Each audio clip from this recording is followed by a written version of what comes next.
To discuss this, I'm joined now in Riyadh by Saudi affairs specialist Ahmed al Ibrahim. In Philadelphia is the co-founder of the conservative Tea Party movement, Michael Johns. And in Tampa, Florida is Ahmed Bedier, who's the president of United Voices for America, a group that tries to increase the participation of minorities in politics. Gentlemen, thanks for joining us on the Newsmakers. Listen, it was quite the statement from the president. I'm going to pull out some excerpts, some chunks, and we'll talk about them thematically. Let's start with Iran and have a look at what the president had to say about Iran. The country of Iran, as an example, is responsible for a bloody proxy war against Saudi Arabia in Yemen, trying to destabilize Iraq's fragile attempt at democracy, supporting the terror group Hezbollah in Lebanon, propping up dictator Bashar al-Assad in Syria, who has killed millions of his own citizens.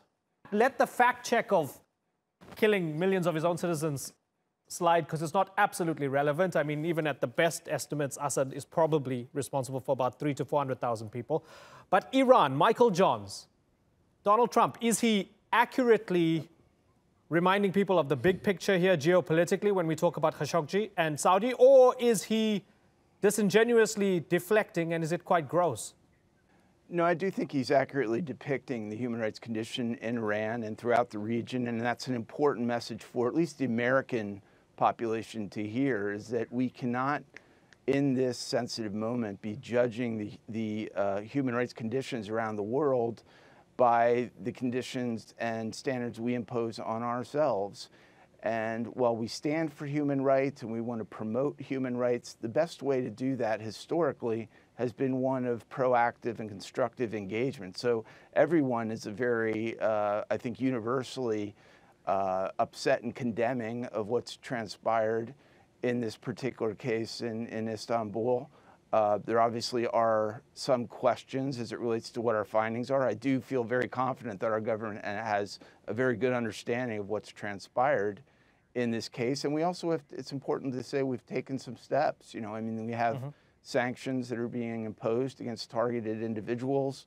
And I don't think we're done. I think we're going to be looking at some other ramifications. I do believe, however, that it's a huge mistake for this to throw the whole relationship with Riyadh into peril. Okay, so you want to keep the relationship. You feel the putting Iran front and center and at the very top of the statement was justified. Ahmed Bedier, was it justified? No, this is a way to pivot away from the issue at hand, basically describing to say that, yes, Jamal Khashoggi was a tragedy. However, there are bigger issues at stake. And because of Iran, it's a dangerous world, and Iran is behind all the terrorism in the world. If it wasn't for Iran, the world would be a safer place.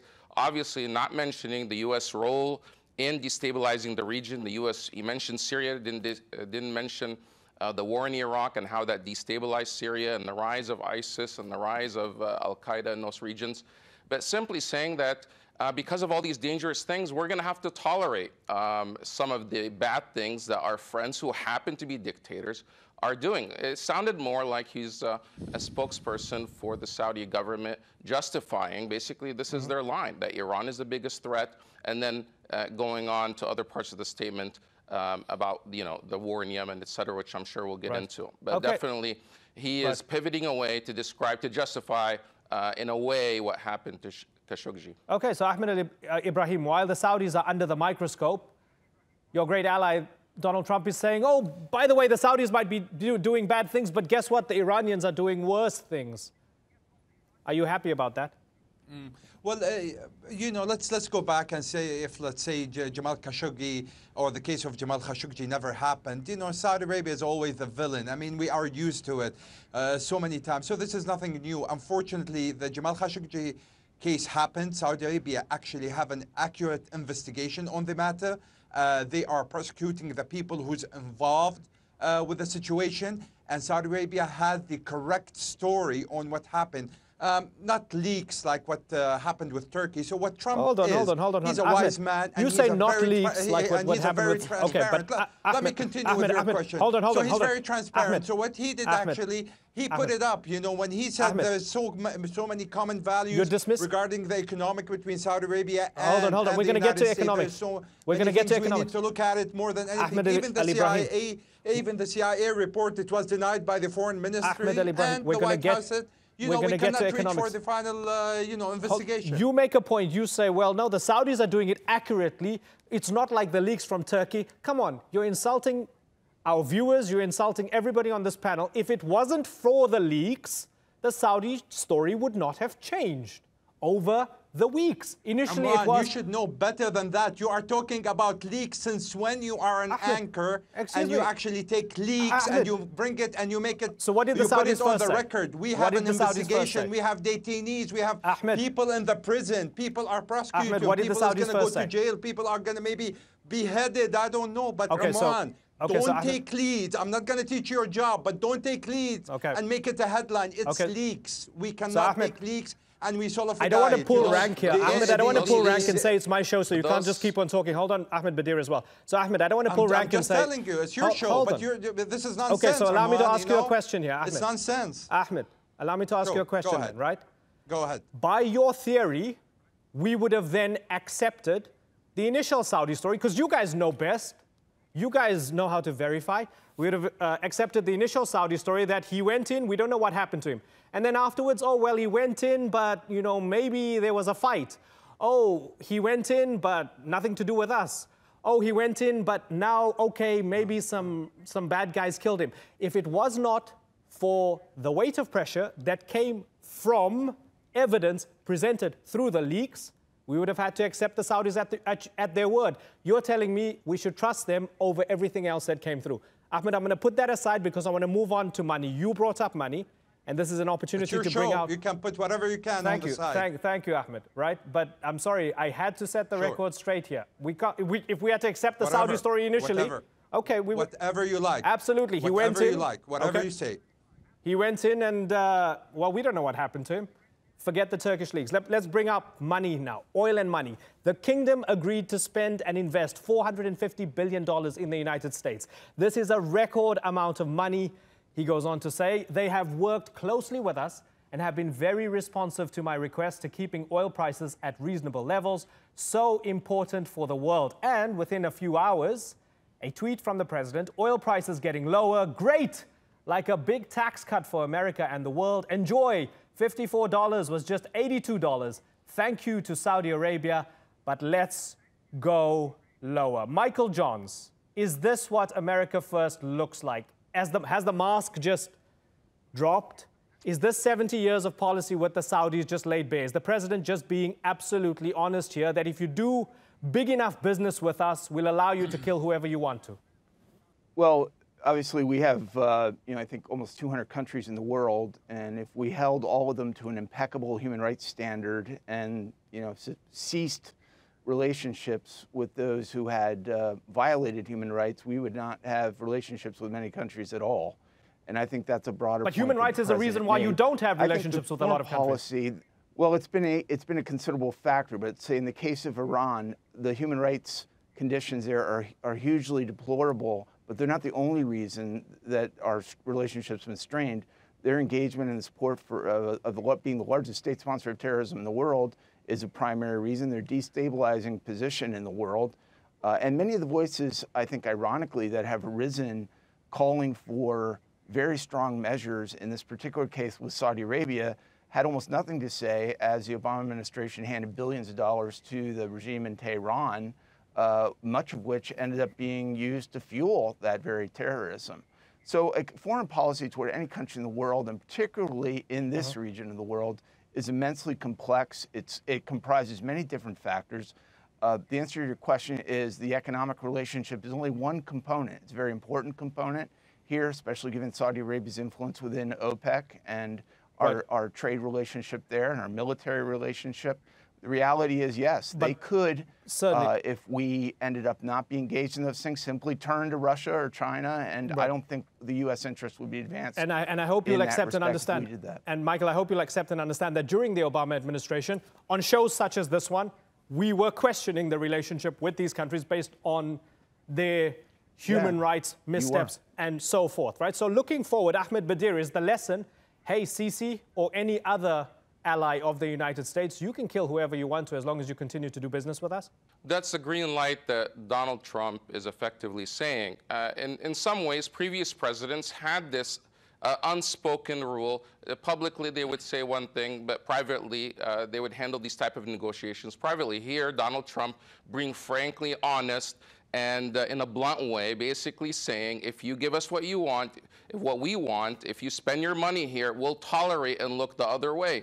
And this is a way, even though the Saudis actually promised $110 billion, they've only delivered $14 billion of it, and Donald Trump is asking for $450 billion. This is his way to publicly remind the Saudis, you pay up the $450 billion or we'll increase the pressure. This is, in a way, this is the guy that wrote The Art of the Deal. He's trying to make deals, and he's shaking down the Saudis and reminding them that, hey, you have this commitment, this pledge to spend now it's no longer 110 billion, it's actually 450 billion, and that's what it's going to cost for the Crown Prince to remain in power. If not, he leaves it open at the end by simply saying, well, Congress can do what it wants. Maybe he did it, maybe he didn't. He's leaving that door open so that way he could take further action if the Saudis don't deliver. In a way, he's shaking them down, and they're going to have to respond if the Crown Prince wants to remain in power. Right, and you have people from within the Republican Party who are vehemently against him. I mean, once you get Lindsey Graham against you within your own party, you know it's serious.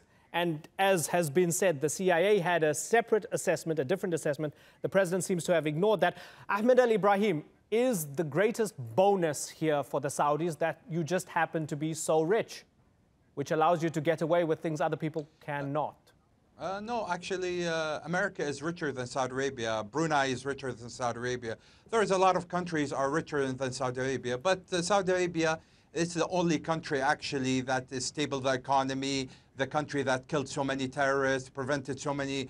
It's a key player. It's better than Iran that probably you're praising, or it's better than other terrorist country that you're a fan of. But anyway, Saudi Arabia actually with other countries. Don't go by the United Nations. Ahmed, listen, don't hold me on, Umran. You know, I mean, at the beginning you said that Bashar al-Assad actually did not kill 1 million. He killed 300,000 people. Objectively, one soul is enough. I can get the Free Syrian Army on here who say Bashar didn't kill 1 million people. The statement of Donald Trump is 700,000 between 1 million. You know, he only killed 300,000, and there's the 700. So you are waiting. So the approach, Amran, listen, the approach of how you're coming to the subject. I mean, you are defending the president of Turkey, Erdogan, where you're talking about the human rights, and he has over 100,000, journalists in the prison, and you never say anything. Time here. So this attack on Saudi Arabia and this propaganda, it will never finish. You know, Amran, if you want to be an anchor or you want to be a journalist, you have to take things in matter, and you have to weigh things right. A respectable guest, you won't talk nonsense. It's not going to make your show.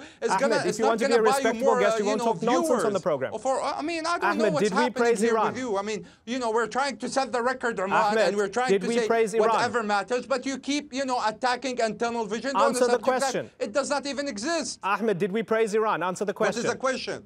Answer the question. Did we praise Iran? Yes, you did. Yes, you did. A country like Iran, you've never mentioned that Iran. You're bashing Saudi Arabia. You always, praise Iran. Have you said that Erdogan have over 100,000 people in jail just because of problems with this is what we're dealing freedom with, of speech? and let me, the first thing that Turkey does is blocking Twitter and blocking YouTube this is what we blocking Google, Imran. These things need to be fair and balanced, my friend. Ahmed, can you answer the question? Is Saudi Arabia getting away with more than other countries because you're so rich? Can you answer the question, please, before without insulting everybody else? No, sir, because Saudi Arabia is heavy, is a key player. Sir, Saudi Arabia is the only country. There is no other replica for Saudi Arabia in the world. We are trying to get the best. We are trying to work with the world. We are trying. Yes, we do have challenges. Yes, we do mistakes. But we are moving on. MBS is going to go to Argentina for the 2020. Right. He has the world to win. We have a lot of jobs. Okay. We've been attacked by Iran from the south, from Iraq, from Syria, Hezbollah. The challenges, the economic challenges. People like your kind self who not a fan of Saudi Arabia or anything that Saudi Arabia do. Damn if you do, damn if you don't. I've been with you before women driving and after women driving. You've never changed your tone. So whatever Saudi Arabia will do, people like your kind self and other people from the West. You know what's sad? It's your gentleman in Florida. Do you have a problem with me, Ahmed? Ilhan Omar. We are going to see a new Lebanon, or America is going to be the new Lebanon of the West. And this is the problem, is saying non-fact to your viewers. I invite you and your viewers to come and stand on the soil of Saudi Arabia and know the truth. Ahmed, seems you have a problem with me. Yeah, we may not make it out alive if we do. I don't have a problem with you, Arman. No, you just spent the past 5 minutes personally insulting me. You've spent the past 5 minutes insulting me professionally and personally. What a waste of time. Ahmed Bedier, let me go to one of the last points. Hold on, I want to go to one of the last points I want to bring up with regards victim blaming here. Right, Ahmed Bedier, I want to go to the statement again. Representatives of Saudi Arabia say that Jamal Khashoggi was an enemy of the state and a member of the Muslim Brotherhood. But my decision is in no way based on that. This is an unacceptable and horrible crime. Later, he says, we have already sanctioned 17 Saudis known to have been involved in the murder of Mr. Khashoggi and the disposal of his body. The fact, Ahmed Bedier, that he mentions that the Saudis told me, well, he's an enemy of the state and member of the Muslim Brotherhood, what does that tell you, Ahmed Bedier? He's smearing him while he's dead, in a way, putting it out there. Well, while I didn't take that into my decision. It wasn't a deciding factor, but by the way, this is what they accuse him of. Maybe he is, maybe he isn't, we'll never know, but he's putting it out there in a way to smear the dead man's reputation, in a way to further justify the actions, but it does provide a motive. In a way, for the first time, a public official, because this was leaked before, but now Donald Trump himself admits that Mohammed bin Salman told them that this person was an enemy of the state. Well, why was he killed? Because he's an enemy of the state. This was not a mistake. This was a deliberate act. It was carried out. The CIA determined it was Mohammed bin Salman that gave the order, and the CIA and members of the American political system and intelligence leaked that information on Friday because they're afraid that Donald Trump was going to try to undermine them. Ahmed Bedier, it is plausible that the CIA got it wrong. They've got this stuff wrong before, haven't they? Usually it's the White House that gets it wrong. For example, the weapons of mass destruction, the CIA put out their report and then the White House put their spin on it. What Trump did was put a spin on the CIA report. I will trust the analysts at the CIA before we trust Donald Trump. I mean, this is a person that regularly tells inaccurate information. And then we're also not going to trust the Saudis because they lied about this killing at least 7, 8, or 9, 10 times. So the CIA and others are calling for an independent investigation. Definitely, they leaked this information.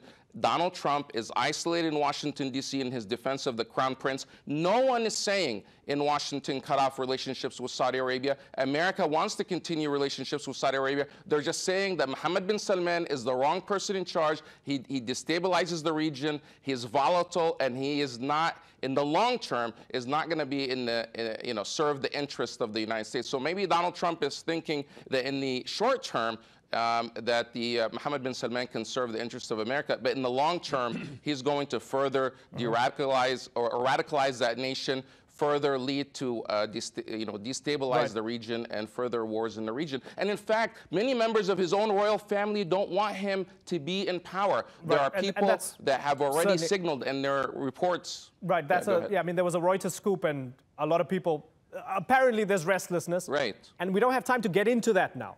But we will soon, hopefully in another discussion. Michael Johns, very finally, given everything that's happened with this statement, you would agree yourself, even though you want to keep the relationship with Saudi Arabia, the statement was unique, was in many ways unprecedented, came across as quite unlettered at times and juvenile.